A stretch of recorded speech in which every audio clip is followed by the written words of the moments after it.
ดูดวงเด่นเดือนลอยเลื่อนละลาเพียงห่วงหัวลอยหายห่วงทราบสั้นชูสุดฝันไม่สิ้นเดือนดับดวงดังฤดีที่ดับแดดดินเที่ยวทำไทยไม่ไหวทวินสุดสิ้นแสงโสมต้องตรมตรมตายเปรียบเลยเจ้าเป็นเจ็ดเช่นชีวิตชีวาหลบหลีกนี้นาหวาดไม่ว่าผิวไม่ไหวเจ้าจะย้อนใจสะท้อนสุดทางสุดท้ายมุ่งมองเมื่อมาดังไม้เสียเดือนเสียได้เสียดวงฤดีก็ตายต้องตายเพราะไม้มองจิตจดจ่อหมายใจ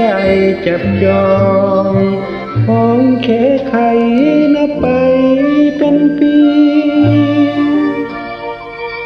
ตัวเตี้ยต้อยต่ำไม่ชื่นช่ำจะฉันทีคิดทบทวนแทนทักอีกทีรัชนีสีสักสุดโทคุณควรกลับคืนมาชื่นใจชีวิตผู้ช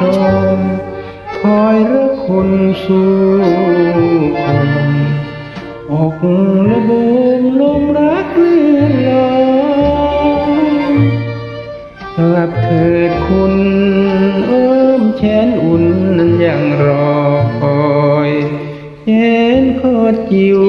ยังเป็นริ้วรอยอย่าลอยลับลายอย่าลับเลคุณควรกลับคื